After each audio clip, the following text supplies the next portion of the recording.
SSTUWA members are strongly encouraged to register for the range of industrial and professional courses available face-to-face or online. Find these courses online via sstuwa.org.au/training.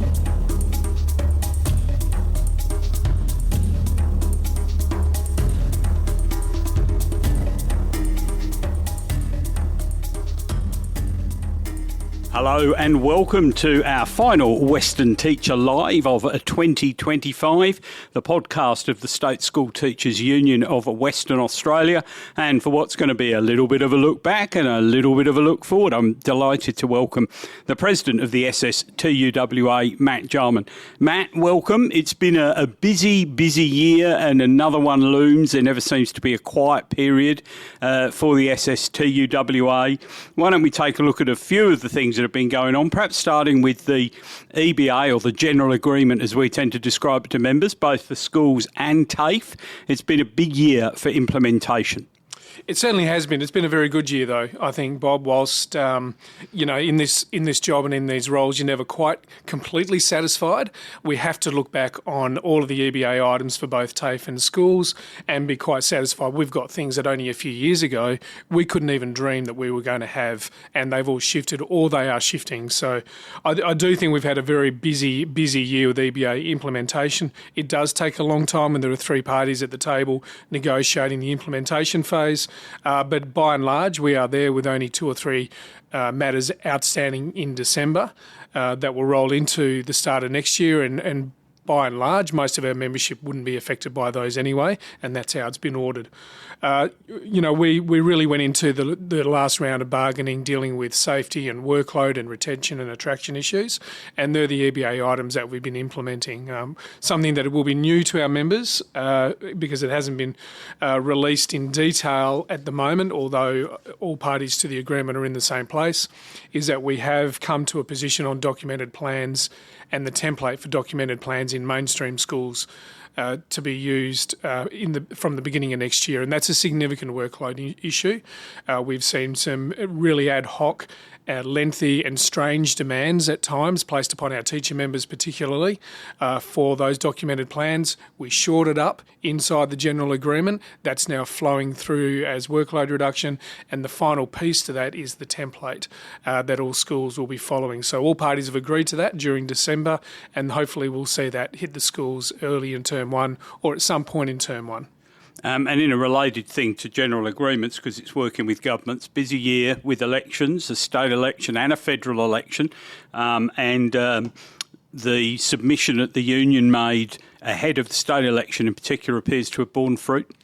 It has in lots of different ways. I mean, the election commitment we put through to the state government, all parties who were putting themselves up in the state election have come to accept that capital infrastructure in schools needs to be addressed.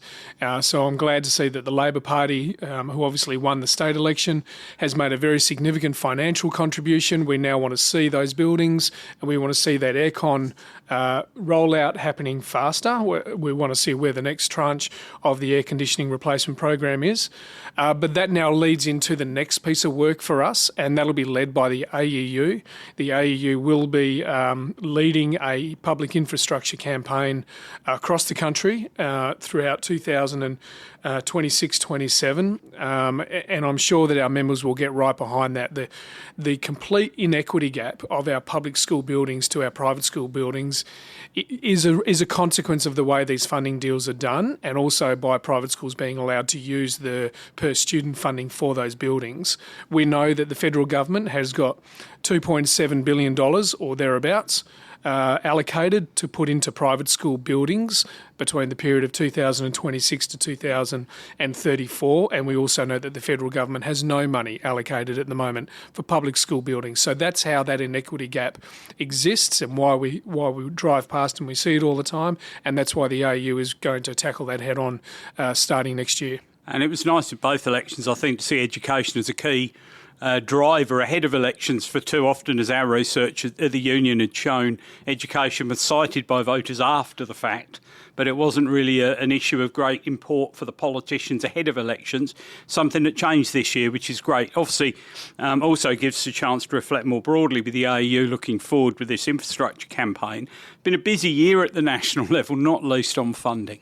Not at all, but keeping education up the totem pole really comes back to gratitude for the membership. It is really hard to compete with housing, which is a crisis issue, and health, which again has its own strategies and problems the government has to deal with. And to keep education up there, both at a federal and state level, really goes to the power of the SSTU and therefore its membership. So we'll need both of those as we go forward and we tackle this next big hurdle in capital infrastructure, and it'll be again the membership that really comes to the party in helping us advocate for what we want to achieve for our students and our teachers. This sort of dual level of approach as well between federal and state has sort of shown through in a few of the more controversial issues over the year.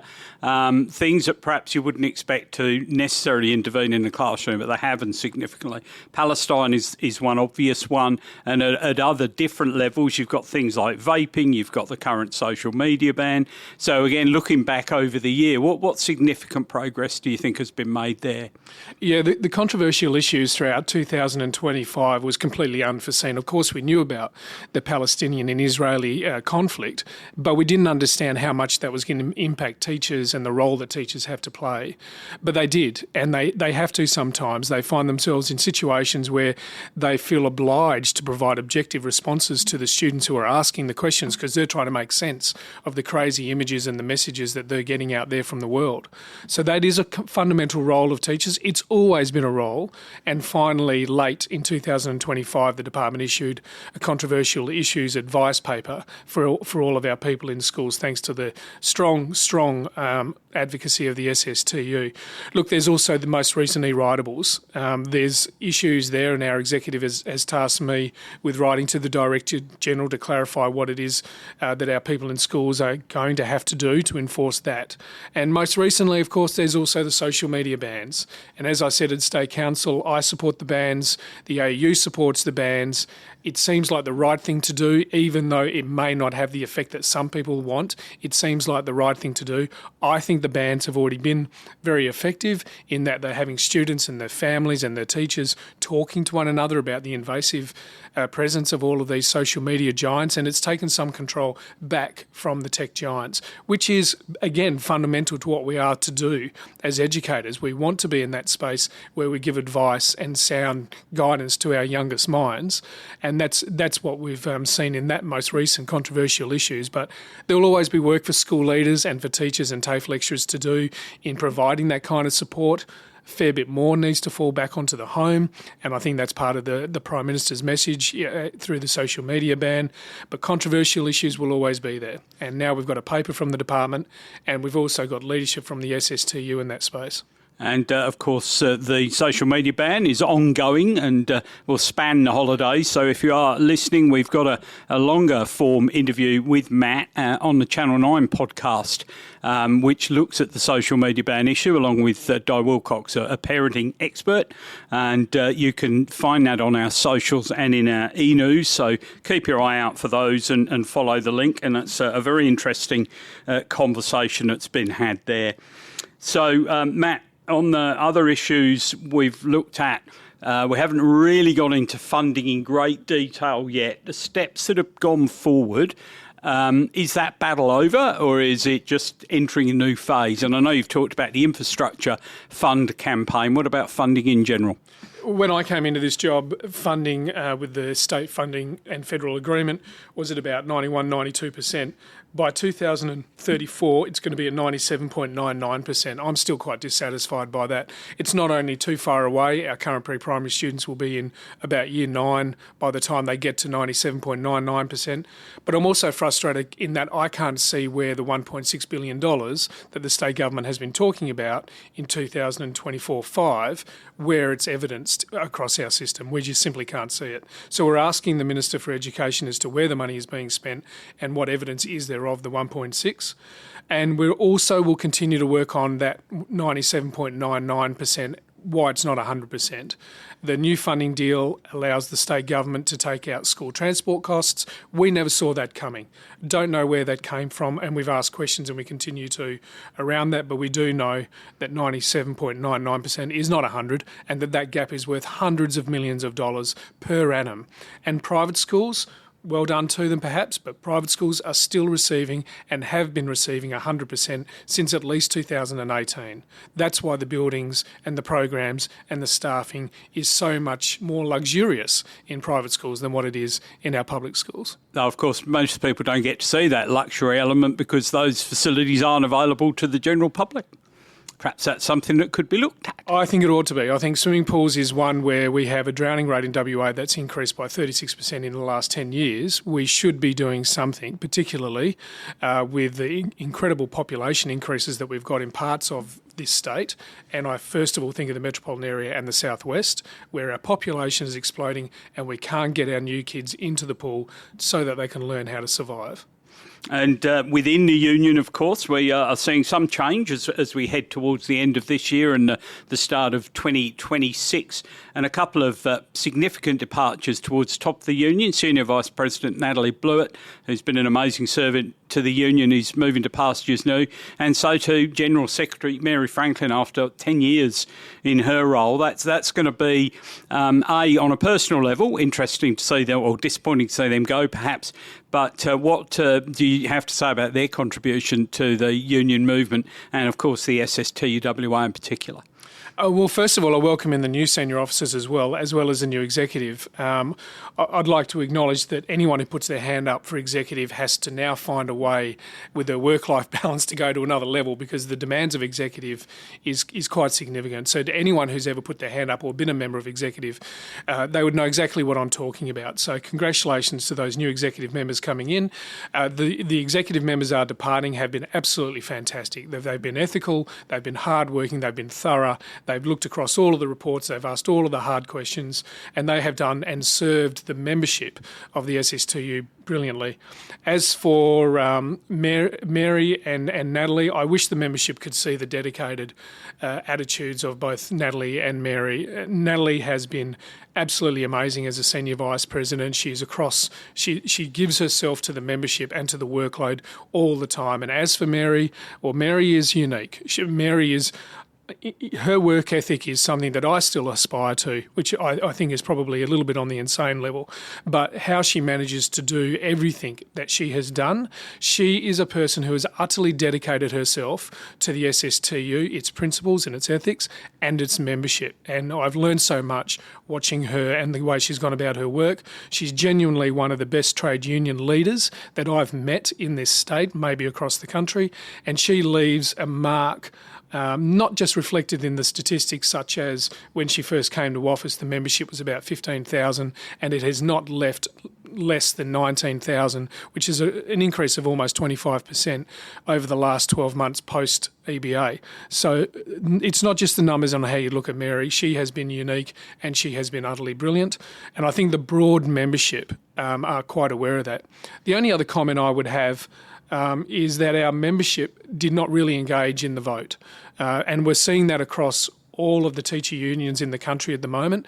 The New South Wales Teachers Federation election for senior officers and executive, or their equivalent, has just concluded as well. Only 6% of the membership voted in that election. Only 14% of our membership successfully voted in our vote. So as a member who believes in the democratic principles of our union, engaging in the vote, even though it might be mistimed with holidays and workload and all those kinds of things, is really critical. It comes around once every 3 years, and perhaps next time around more people will participate and engage in all of the issues as well as the vote. And it's important messaging there. One thing just on Mary as well, those people who went through the COVID situation, that was an extraordinarily challenging time and probably underlines how important that leadership was during that period. Yeah, the pandemic is around about the time when I arrived in the building as well. It was an incredibly strange work environment and how to manage that. But again, through high quality procedures, quality policy and structures within the union, we were able to navigate that with, of course, the state government authorities who were trying to scramble at different times as well, including from the Premier down. So from that period of time to sustain the membership, to sustain the support for members, and to continue to grow the reputation and legacy of the union, I think there's another podcast dedicated to what we could focus upon that is part of what Mary's contribution to the SSTU. Of course, she wouldn't like us to be talking about this one bit. No. Well, all Mary would like to do is come to work every day, do her very best for the membership, and know that she's done her very best for the membership, and that's it. That's all she wants in her, and that goes to the principles and the ethics that we have with her. I welcome Sally Dennis to the General Secretary's position. I know what it's like to take on a leadership position after you've followed on from someone with such a big reputation and with such big success, and look forward to working with Sally to make the very best of her position. Very important role, obviously, within the union on behalf of the membership, and also to Janelle Raffels, who's come in from the TAFE division as the Senior Vice President. So both Janelle and Sally and Shamila Nagar, the Vice President, and I will do our very best to work collaboratively for our membership on all of the issues that they face in the classrooms and the TAFE lecture halls as much as we possibly can. And one area that our members probably notice more than any other, because it's a very direct connection quite often from the very first time they join the union, even as a student member. We'll have a new educator team in place next year, and that always offers a fascinating challenge, both for the incoming people, but it seems the standard raises every year, and we've had a great team in place this year, and we'll look forward to new faces next. Well, the new educator program that we now have running is one of the legacy issues, thanks to Natalie Blewett and Mary Franklyn. How it operates is that we get people that are really, really good at their job, but also very relatable to the rest of our membership. And they come in for 12 months and they work with other graduates and other new starters out there in the field as to what their rights are and what their expectations are and what the conditions are and how to help them through all of that. And it's really a wonderful learning opportunity for those people that come in, and now they return back to the field better for it, and 2 new people come in. So it's a wonderful intern program. It's being copied across the rest of the country who don't have a similar sort of approach. And of course, as far as membership growth goes, the new educators in Ellie Aldrin and Chloe Hoskin and Simon Jokum, they have really hit the score out of the park in terms of how they've attracted and retained membership in the new educator space. We owe them a lot. So it's one of those programs that Mary had the foresight to consider.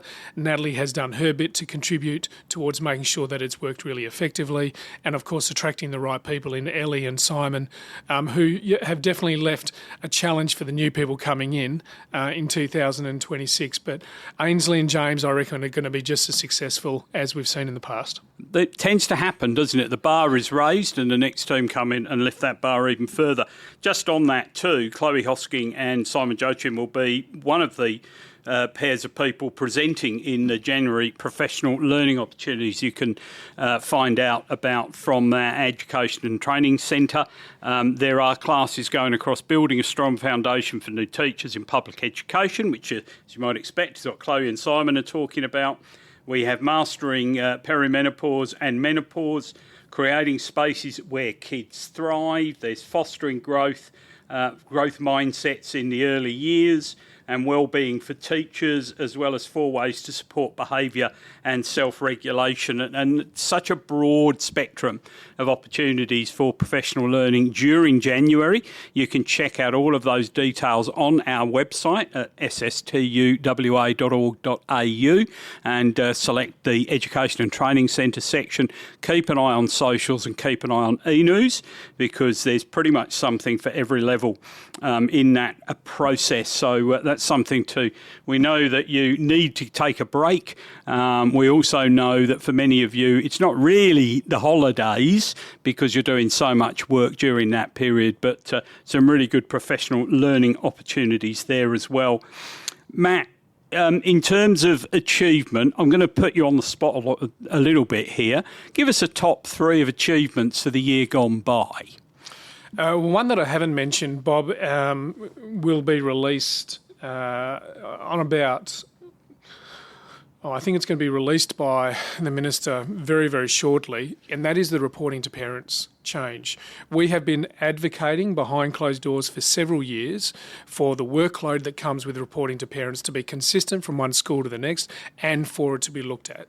What the Minister, I understand, will announce is going to address that, and it will be consistent, which is really important. So that will come down as a significant impact on the secondary and primary school member for the start of next year. So that's a significant one that's flown underneath the radar necessarily, but has big impact on our members, is our win from the EBA around professional learning. So we now have the Professional Learning Advisory Board. We are redeveloping that in conjunction with the Department of Education so that the professional learning that our teachers want is what they can now access from their employer. Massive shift from what the private sector, I should say, tells them they need, and the additional hours that come with that. The two things that our members are still going to benefit from that they haven't seen yet, they are all carried forward through this very, very strange but very successful carriage of the Workload Intensification Task Force, which is, again, another EBA outcome that we won as a consequence of our march and our stop work action last year. So there's impact coming through on the ground level that our members are still to receive that I would put down, into the top three that our members are looking for. As for what else we've achieved this year, certainly the capital infrastructure, we just need to see where the money is being spent and who is benefiting from that. It certainly has become much more expensive to build a school in WA, but that doesn't mean to say we shouldn't be doing the work. And I'm looking forward to continuing to work with the department who understands that workload can no longer run amok as it was in the previous years.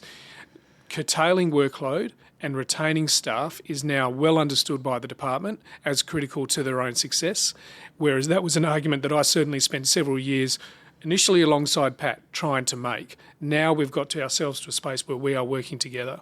So I think that in itself is another one of those achievements that perhaps on a day-to-day basis our members aren't able to see, but it is fundamental to the impact that it will have on them. And there's rumours too of changes around retention of staff and full-time work for people rather than have to apply for contracts all the time, permanency. I guess that's one of the things you'd be looking forward to, both at TAFE and schools. How much of that will play into the asks that are contained in the new General Agreement negotiations, which will be looming for both sectors, and how do members play their part in that? Well, we have a Labor government, obviously, until 2029 that has a commitment to increase permanency across the public sector.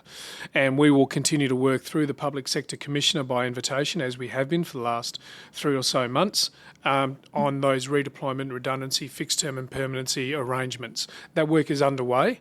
And it's very much still in a starting phase. And once that's done, my understanding is the process is for that to then go back to Cabinet for approval, and then we can start to see the impact out there in the field.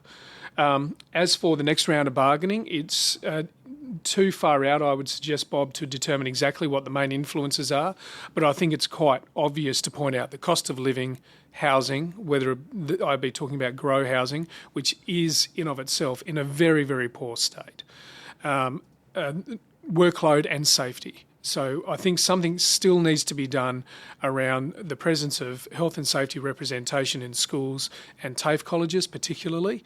Not enough was achieved by government itself following on from the introduction of that legislation, so we may need to take more of a lead in advocating for that through bargaining. Whilst we've still got members feeling unsafe, or we don't have enough recorded incidents in our schools going through to WorkSafe and other authorities, then it's fair to say that we haven't done enough. So workplace health and safety, safety in general, workload, cost of living and housing as we enter Christmas look to me to be the main issues that we may need to address when we get to bargaining. Of course, the pay cycle of the 18th of December is when members will see the final 3% from the 12%. And then we're straight into bargaining this time next year. Well, at least you've had 1 year off, because this was a 3-year agreement rather than a 2-year. Normally you're negotiating one while the other's still being implemented. So another busy year ahead, and it brings us back to the start of the podcast, really. There's never a year when things are too quiet for the SSTUWA. So thank you very much to all of you who've listened to the podcast throughout the year. If you are listening during the break or ahead of the break, please make sure that whether you're at TAFE or at a school, that you do find time for yourself to renew and revitalise.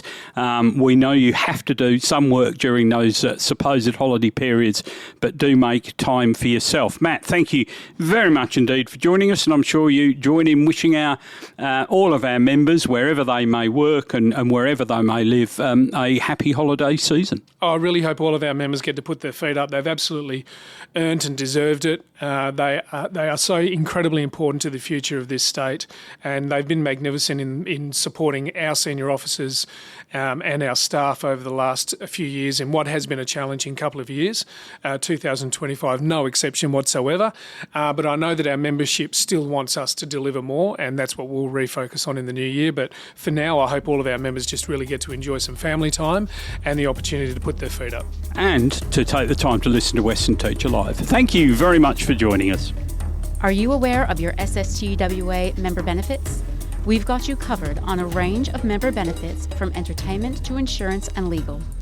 Check out our benefits hub via sstuwa.org.au/benefits.